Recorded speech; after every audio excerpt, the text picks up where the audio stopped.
Hey everyone, welcome back to my channel. Today I am going to be starting another Yarn Snob Reviews video, and it is going to be for another Knitpicks yarn because I love Knitpicks, you guys. So we are going to be reviewing Knitpicks' palette yarn, which is a fingering weight yarn, and it is 231 yards, 50 grams per ball. And let's see, it is 100% Peruvian Highland wool. This yarn runs for $5.49 a ball. I got mine for 30% off, so it was about $3.50 a ball, so I couldn't resist. I got a sweater's quantity. We'll talk about that in just a second.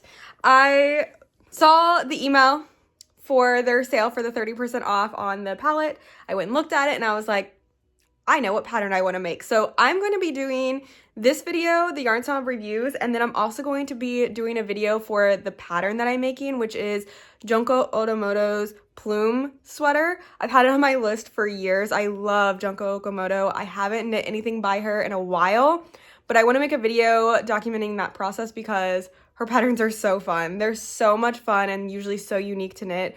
So I'm really excited. So if you're interested in the pattern that I'm making, I'm going to have a video for that as well. Hopefully I can keep everything straight. But it is a color work. It's got a little bit of color work. It's got some lace, and it's just a really cute sweater. I'll have a pattern of it on the screen. But this video is going to be about the yarn that I'm using. I read the reviews, and they were kind of mixed. Some people didn't like it because it's a little too sticky.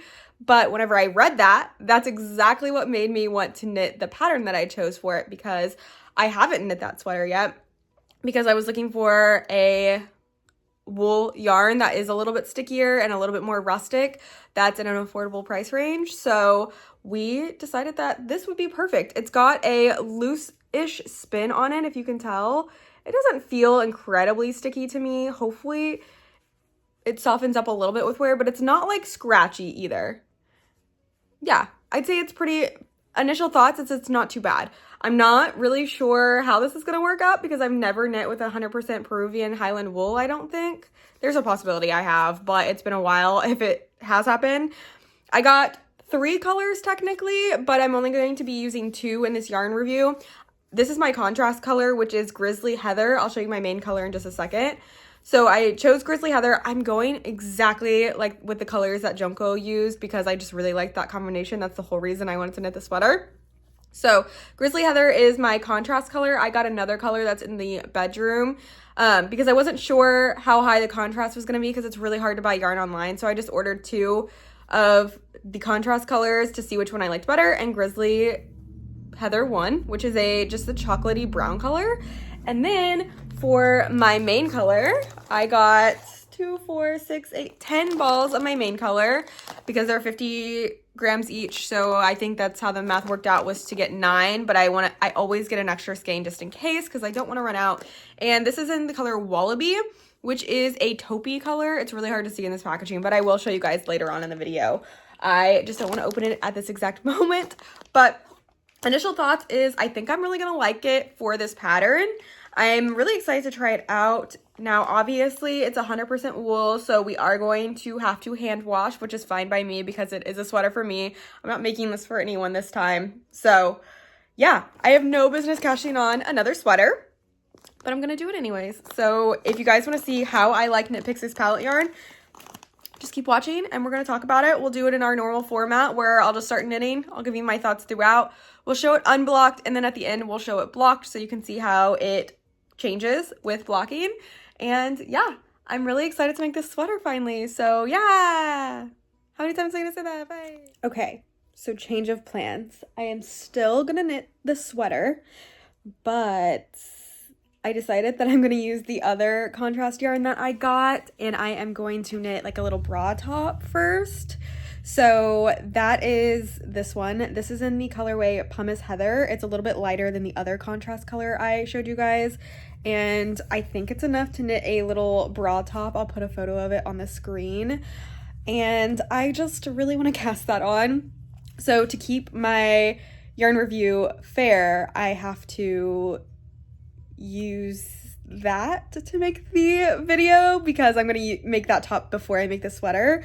So I'm still making the sweater, and there still will be a video on the sweater. So in that video, I will probably talk more about the stickiness of the yarn for color work, as well as probably an update of how it's holding up with the bra top.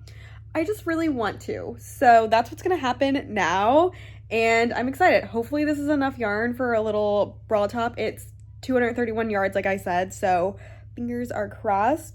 And I'm probably going to start that tonight because I'm eager to start a new project that I shouldn't. But at least it's a small project and not the big sweater yet. I just don't have time to fit that in at the moment.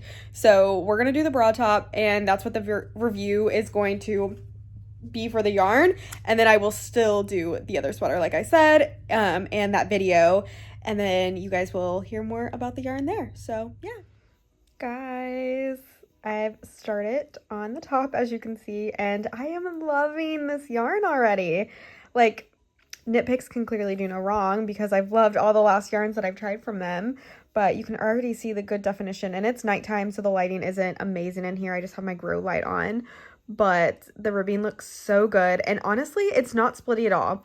I was really concerned about it being splitty because, as you can see, it's a very, like, loose ply. It's like a 2-ply looking yarn.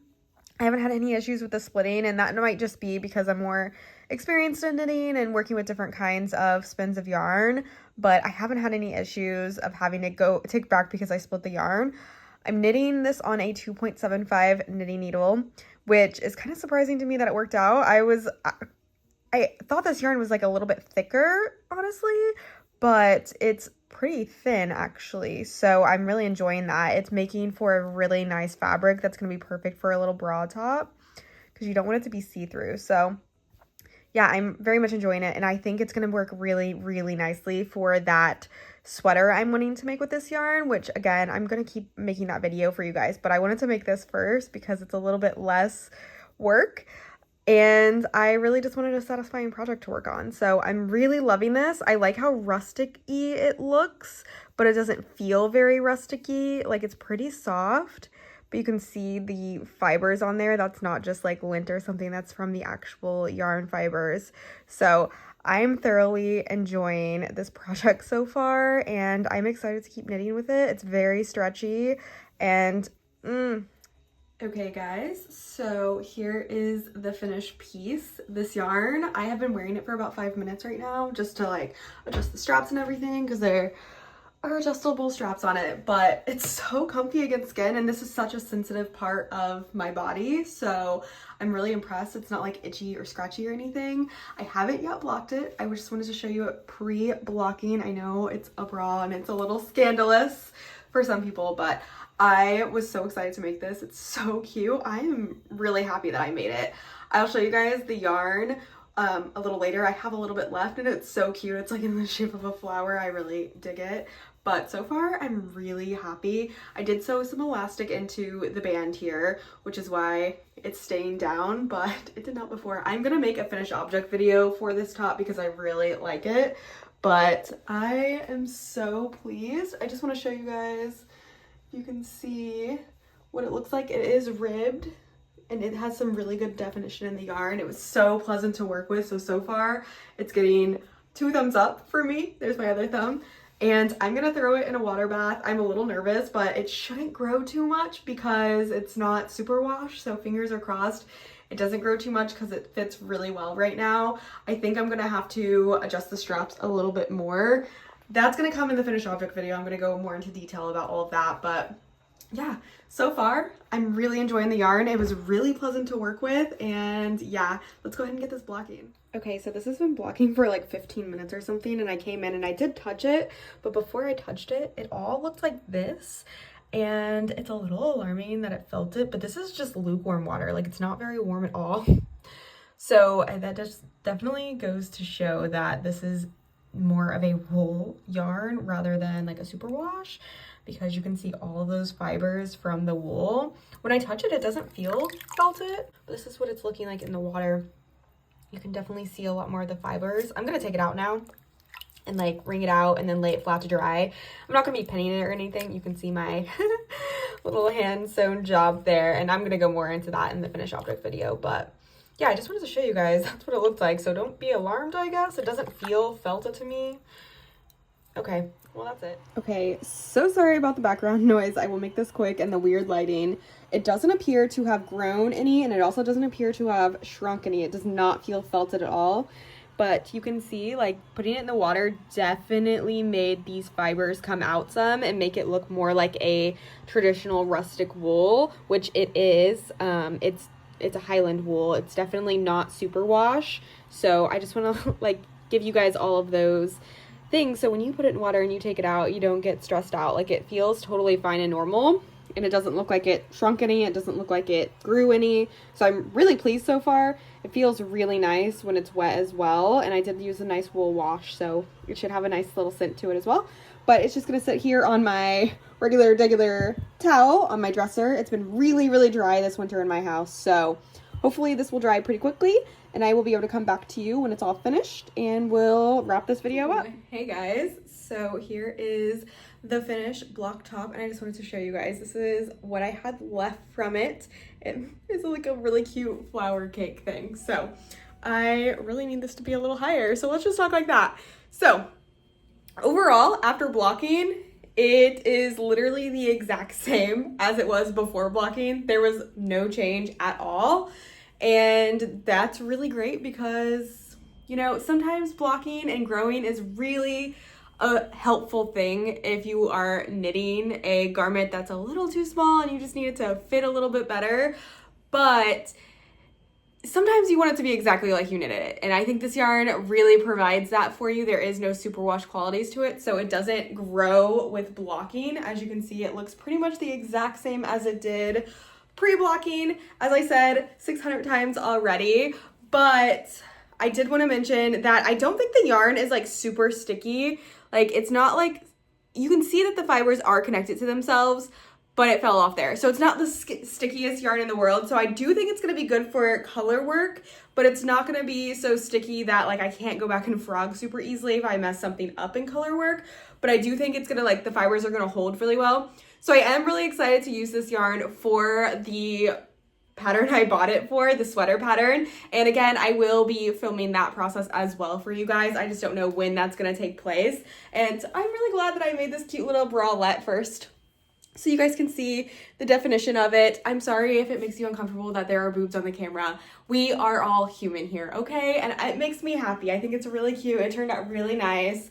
And overall, I would totally buy this yarn again. I did get it on sale because I love when things are on sale and I like to buy them on sale. So I would buy it at full price at $5.50 a ball, but I would probably prefer it at the $3.50 that I got it because they are 50-gram skeins. But this did make me an entire top with a little bit left over, so that's super handy in case I need to fix any of this or if I want it for some color work or something along the way. I will have it. And, you know, here is the other ball that I got in case you guys need to see the label one more time. Again, this is 231 yards, 50-gram ball of fingering weight yarn, and it is 100% Peruvian Highland wool. And I will say, it's actually not that itchy. It's still slightly damp, I think. If I had to put my finger on it, it's still slightly damp. And that is when yarn is usually the itchiest, in my opinion. It's super itchy whenever it's a little bit damp. And I'm not finding it itchy at all, which is kind of surprising because I almost find everything itchy. But I think if it's like up against my neck all day, it could get there, but because the fibers you guys saw whenever I blocked this piece, the fibers really coming out of it. So this is definitely a wool yarn. If you guys are sensitive skinned, be aware that going into it. It's not like a soft yarn like a superwash is. It is it's still soft, but it's more on the rustic side of soft. So you are gonna get a little bit of those fibers poking out. So just keep that in mind. I'm going to give this a 5 out of 5 because I totally will rebuy it again for another project, and I'm really excited to use it again. It was a really pleasant yarn to knit up with. I had a great time knitting with it. It was super stretchy. It was really easy to do knits and purls with, so I'm imagining with color work it's going to be even easier. It's going to bloom nicely and fill up any gaps that you can sometimes get if you use a superwash yarn for color work because you lose those fibers that are hooking onto each other. So I'm really excited to try it, and in that next video video whenever I'm using that yarn. Who knows when that'll be, but I will do an update on how this bra is holding up. I'm sure I will actually be wearing this a lot because it's really cute and I do enjoy it. So I think that is all that I have to say. If you guys have any questions, leave them down below. If you have a yarn that you want me to try out, also leave those down below. I know Joann's is closing, so we won't be able to try any of that yarn anytime soon. But if you like this video, give it a thumbs up. If you hated it because my boobs are in it, give it a thumbs down. That's okay too. I totally respect that. And subscribe to my channel for more random content. I'll see you guys next time. Bye!